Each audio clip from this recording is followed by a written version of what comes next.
cockpit, bucket seats, sporty steering wheel, 5-dial instrument cluster are standard. Recall a time when automobiles were crafted more from metal than from microchips, and style often overshadowed safety.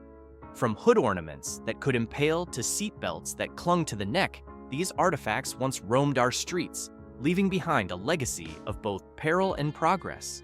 What prompted car companies to test out neck-hugging seatbelts, and what became of those intimidating hood ornaments?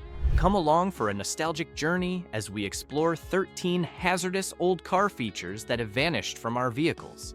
Number 1. Water balloon bumpers. Water balloon bumpers, an unusual safety concept, made a splash in the automotive world in the middle of the 20th century. In an effort to improve crash protection, car makers chose to fill vehicle bumpers with water. The principle was straightforward. Upon impact, the water-filled bumpers would absorb the energy, softening the collision and shielding the occupants. Sometime in the 1950s, these aquatic bumpers started showing up on certain vehicles. The idea held promise, particularly with the growing worries about automotive safety. The public responded with a blend of fascination and doubt. Picture a car driving by with what appeared to be huge water balloons fastened to its front and back. Several manufacturers, such as Ford, Chrysler, and General Motors, tried out this new idea. Motorists were left to wonder if these water-filled bumpers were the future of road safety. In spite of the good intentions, water balloon bumpers came with major disadvantages. The rubber or plastic they were made from wasn't always durable. In actual accidents, they frequently burst, spilling water and leaving the vehicle unprotected. Although water does absorb energy, it was no match for the protective power of modern innovations like Crumple zones. During high-speed impacts, water-filled bumpers just didn't offer enough protection. As crash safety science progressed, it became obvious that these bumpers were more of a novelty than a genuine safety feature. By the 1970s, they had mostly vanished from new vehicle models. Automakers turned their attention to more effectively engineered safety systems, abandoning the aquatic experiment. As the time of water-filled bumpers came to a close, what other bold inventions tried to redefine the driving experience? The wrist-twist swivel system calls, giving us a peek into automotive creativity. Number 2. The wrist-twist swivel system. In the 1960s, an experimental car innovation known as the wrist-twist swivel system emerged, promising to revolutionize how we drive. Ford's Mercury division put this system into its Park Lane convertibles, replacing the traditional steering wheel with a pair of rotating dials that looked like handlebars. Despite the initial curiosity, the public met it with doubt. Navigating with twistable dials felt more like a trick than a useful improvement. The system's goal was to make steering more comfortable and intuitive. It let the steering column tilt up for easy entry and then lower to lap level after the driver was seated, with armrests on either side for support. Additionally, it provided a clear view of the instrument panel, as there was no wheel rim blocking the line of sight. Nevertheless, a few key issues led to its failure. For starters, drivers found the wrist twist system confusing. It took concentration to get used to the thumb rings and keep a relaxed grip. The system also didn't provide the kind of physical feedback needed for safe driving, which created confusion and potential dangers on the road. Safety issues were also a problem, because there was no padded rim, leaving a driver's head and knees exposed in a collision. Even with the possibility of enhancements like a telescoping column, the system was ultimately scrapped. By the 1970s, engineers acknowledged that even though the wrist-twist swivel system was a bold experiment, the classic steering wheel, the most ancient invention in car history, was still superior in terms of usability and safety. Number 3. Neck seat belts. Throughout the 1960s, automakers considered the concept of neck seat belts. The goal was to hold the head in place to stop whiplash in a crash. This theoretical idea bypassed the usual chest and lap belts, concentrating only on the fragile connection between the head and torso. It was a bold concept, picturing a seatbelt that wrapped snugly around the neck, much like a scarf. Despite the boldness of the concept, neck seatbelts never became common. They stayed in the shadows like covert safety agents. Companies such as Ford, General Motors, and others experimented with these early models, but the general public was largely unaware of this potential safety revolution. However, neck seat belts presented serious risks. While their purpose was to reduce whiplash, they brought their own dangers. Abrupt stops could cause strain and injury because the restrained head would put stress on the neck muscles. Furthermore, these prototypes lacked sufficient real-world testing, leaving many questions about whether they could save lives or might actually cause more harm. By the 1970s, neck seat belts had disappeared from the drawing board, likely considered either too advanced for their time or simply too hazardous for general use.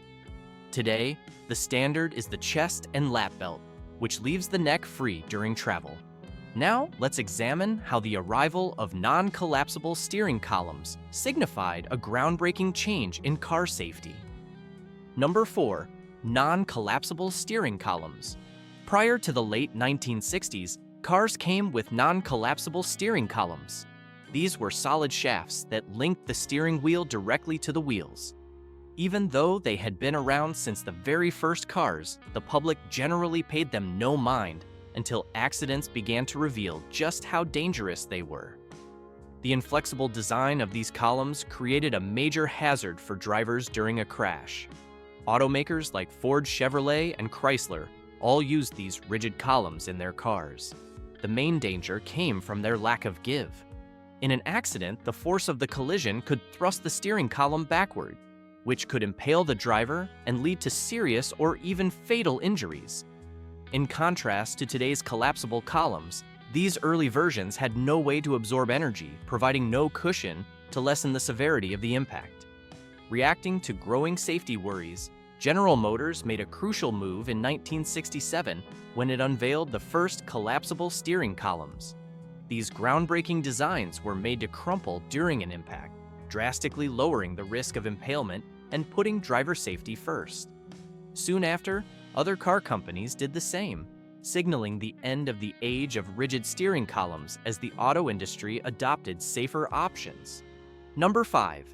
Swing-away steering wheels. Swing-away steering wheels, a curious invention that appeared in the mid-20th century, were designed to transform driver comfort and make getting into the car more convenient. Ford introduced them in 1961, initially as an option on models like the Thunderbird. Their purpose was to provide a smooth entry, featuring a whimsical motion where the steering wheel would gracefully move aside as the driver approached, clearing a path to the seat. This novel idea sparked considerable interest among motorists as it addressed the long-standing difficulty of fitting into cars in narrow parking spots. While Ford led the charge in using swing-away steering wheels, other car makers also toyed with similar designs during that time. However, swing-away steering wheels came with substantial safety risks. Despite the initial excitement, the mechanisms controlling these devices were susceptible to mechanical problems. They would sometimes fail to lock the wheel back into its proper position after being moved, leaving drivers confused or even temporarily stuck. Furthermore, the risk of the wheel moving accidentally while driving was a major concern that compromised the safety of everyone in the car. As the 1970s neared, the appeal of swing-away steering wheels started to diminish. Safety issues eventually took priority over the convenience they provided, leading manufacturers to turn their focus to more dependable and secure designs. As a result, the time of swing-away steering wheels came to a close, representing a move toward safer and more reliable automotive features. As swing-away steering wheels disappeared, safety became paramount. But what about pop-out windshields, another innovative relic? Did they also fall victim to safety concerns? Number 6. Pop-out windshields. In the mid-20th century, a strange artifact of automotive design known as pop-out windshields came into being. In 1948, the Tucker automobile unveiled these pop-out laminated glass windshields, made by Libby Owens Ford, which were meant to act as escape routes for passengers. Using a soft rubber gasket, these windshields could be pushed out in a single piece, theoretically giving occupants a safe way out of a wrecked car. At first, drivers were fascinated by this safety innovation, imagining themselves surviving an accident and calmly popping out the windshield like opening a bottle of champagne. While other automakers paid attention, Tucker was at the forefront of popularizing this feature.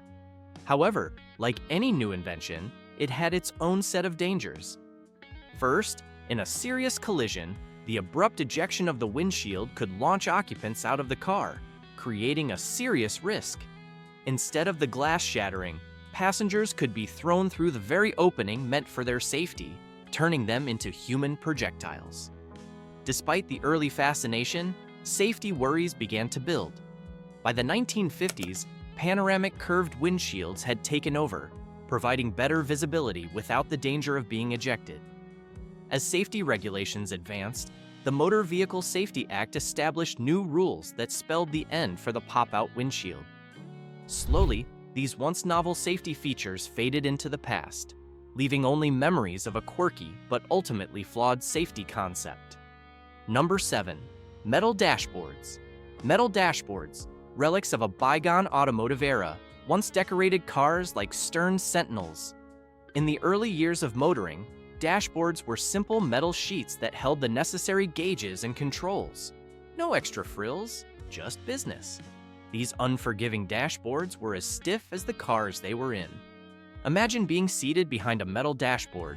No soft surfaces, just cold, hard steel. Drivers didn't complain much, though. They were too captivated by the wonder of motorized transportation. Companies like Ford, Chevrolet, and Dodge all adopted these metallic dashboards. However, despite their initial popularity, metal dashboards were extremely dangerous. In an accident, occupants were met with a harsh reality. As unyielding as a blacksmith's anvil, the metal dashboard could turn into a deadly object. Heads, knees, and chests would collide with it with brutal force. Unlike modern cushioned dashboards, these metal versions had no safety padding whatsoever, no foam, no airbags, just bare steel. By the 1960s, safety issues had become a major focus. Engineers came to understand that metal dashboards were more of a liability than an asset. Crash tests showed the grim outcomes, so manufacturers started to add padding, vinyl coverings, and other safety elements. The plain metal dashboards vanished as the industry began to value safety over simple aesthetics.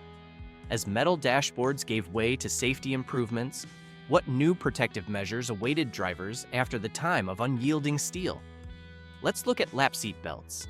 Number 8. Lap-only seat belts. In the 1960s, the auto industry rolled out lap-only seat belts, a significant milestone in vehicle safety. These early restraints, which were basically just a simple belt across the waist, were designed to keep passengers from being thrown through the windshield during a sudden stop or a crash.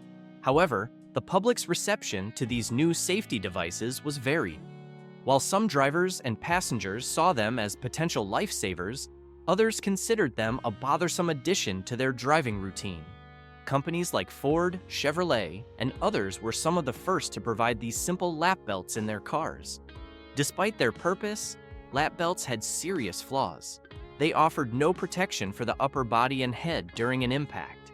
Because they only secured the waist, this incomplete restraint system meant that passengers could still sustain severe injuries by hitting the dashboard, steering wheel, or windshield in an accident. Acknowledging these shortcomings, engineers and safety advocates pushed for better seatbelt technology. By the 1970s, safety regulations had progressed, leading to the requirement of shoulder belts. These diagonal straps offered extra protection by securing both the upper body and the lap, providing a more complete restraint in a collision. Consequently, the combination of lap and shoulder belts became the new safety standard, greatly lowering the risk of injuries and deaths in accidents. Ultimately, the introduction of these superior seatbelt systems marked the end for lap-only belts, as they were steadily replaced by more effective safety restraints. Number 9. The absence of crumple zones. In the history of automobiles, the story of crumple zones is one of progress and safety. In the early days, around the 1960s, cars were known for their strong, rigid frames, almost like medieval forts on wheels. However, they were missing the vital safety feature we now call crumple zones. These areas, developed later, were specifically designed to buckle during a crash, absorbing energy and reducing the impact on the people inside. Initially, the public was mostly unconcerned about the lack of crumple zones, as safety was a secondary thought, rather than a primary one. Major car companies like Ford and Chevrolet built vehicles with solid frames, unaware of the potential danger that this lack of safety engineering created. The absence of crumple zones made vehicles incredibly vulnerable to the direct forces of a collision. Without any way to absorb the crash energy, passengers experienced the full impact, which frequently led to serious injuries like broken bones and concussions. Realizing the critical need for better safety designs, engineers led a change in design principles during the 1970s. This key period marked the introduction of deformable zones in the front, rear, and sides of cars, which were designed to sacrifice their own structure to protect human lives. By adding crumple zones to vehicle construction, the auto industry made a huge leap forward in prioritizing passenger safety and lessening the severity of injuries from accidents. Number 10. Unsafe fuel tanks. In the 1970s, the automotive world experienced a dark period with the rise of unsafe fuel tanks, best exemplified by the Ford Pinto. Originally created as a small car to compete with imports, the Pinto had a hidden, deadly defect. Its fuel tank was located behind the rear axle. Despite this design issue, drivers eagerly bought the Pinto, unaware of the serious risk that lay beneath its stylish body. However, disaster struck when rear-end collisions caused the Pinto's fuel tank to crumple like a tin can, spilling fuel and erupting into infernos that engulfed the car in a fireball. The public's innocence was lost as the harsh reality of the Pinto's danger became known. Ford, driven by a desire to cut costs, had deliberately put profits ahead of safety. This was revealed in the notorious Pinto memo, which showed the company was willing to pay out settlements for lawsuits instead of fixing the problem. The results were tragic, with 27 deaths linked to Pinto fires and countless others suffering from severe burns. Legal challenges followed, and Ford was hit with criminal charges and large civil penalties, which damaged the company's image and made the Pinto a symbol of corporate irresponsibility. As safety regulations improved and crumple zones became a standard feature, the Pinto era drew to a close by the late 1970s. As the flames of corporate negligence consumed the Pinto, could technology stop such disasters? ABS emerged, promising safer roads in the future. Number 11. No anti-lock brakes. Anti-lock brakes, or ABS, became a crucial safety development with origins dating back to the 1950s. First used in the aviation and railroad industries to stop wheels from locking up during braking, ABS technology eventually made its way into the automotive world. In 1953, Mercedes-Benz patented a system developed by Hans Scherenberg, which was the start of ABS being used in cars. The technology soon spread internationally, with American car makers like Chrysler, Ford, and GM releasing their own versions. Even Japanese companies such as Toyota and Nissan got involved, adding ABS to their vehicle lineups. Initially, the lack of ABS created serious dangers, especially the risk of wheels locking up during sudden braking. This loss of control could lead to dangerous situations, particularly on slick surfaces like icy roads. Additionally, the high initial cost of ABS technology was a barrier, making it a luxury feature mainly available on high-end cars. However, technological progress has turned ABS into a digital wonder, featuring advanced sensors and processors that improve braking accuracy. The importance of ABS was further emphasized when regulatory agencies like the National Highway Traffic Safety Administration required it, along with stability control, to be included in all passenger vehicles. Number 12. Hood ornaments. In the early 20th century, hood ornaments appeared as a way for automakers to display their brand identity. These decorative figures graced the front of cars, acting as striking embellishments that started conversations among observers. Rolls-Royce, famous for its luxury, notably unveiled the iconic Spirit of Ecstasy in the 1910s. This graceful statue, showing a lady leaning forward with her robes flowing in the wind, became a symbol of wealth. Many other companies did the same, with Packard's Goddess of Speed, Cadillac's Wreath and Crest, and Lincoln's four-pointed star, each telling their own story. Drivers saw these hood ornaments as badges of honor and expressions of style and personality. Dodge, for example, went with a more aggressive look with its charging ram ornament, which represented the toughness associated with both the Bighorn sheep and Dodge drivers. However, the appeal of these ornaments was diminished by their potential for harm. Elegant designs like wings, animals, and goddesses created a serious risk of impalement and accidents, turning them into deadly projectiles. Pedestrians faced the horrifying chance of being speared by these ornaments, which led to safety concerns and new regulations. By the 1970s, pedestrian safety had become a top priority, leading to rules that required collapsible hoods and smoother front-end designs. As a result, hood ornaments slowly disappeared from view, with many designs being made to retract into the hood to reduce danger. While a handful of brands still use their ornamental logos, most modern cars have more understated badge placements, signaling the end of an era defined by these shiny sculptures on car hoods. As hood ornaments were phased out for safety, what other forgotten safety features changed the driving experience? Let's look at the lack of headrests. Number 13, lack of headrests. In the early days of cars, headrests were uncommon, and vehicles did not have cushioned support for tired heads. It wasn't until the late 1960s that headrests became more widespread, mainly introduced to prevent whiplash injuries from rear-end collisions. At first, drivers didn't see headrests as a priority, caring more about things like horsepower and chrome trim. However, the Swedish automaker Volvo led the way in 1968 by making headrests a standard feature, which encouraged other manufacturers to do the same. The absence of headrests created significant risks. Without them, passengers were at a greater danger during rear-end crashes. They experienced a double impact. Their bodies were pushed forward while their heads snapped backward, leading to potential whiplash injuries and strain on the neck muscles and ligaments. The vulnerability of the neck was a major issue, as a collision could cause an unsupported head to whip around violently, greatly increasing the chance of injury. As safety regulations advanced through the 1970s, headrests became a required feature in automobiles.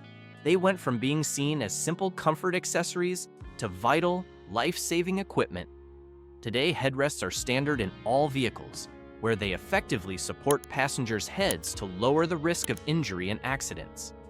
Additionally, the forward angle of modern headrests, which aligns with the natural curve of the spine, makes them even more effective at improving passenger safety.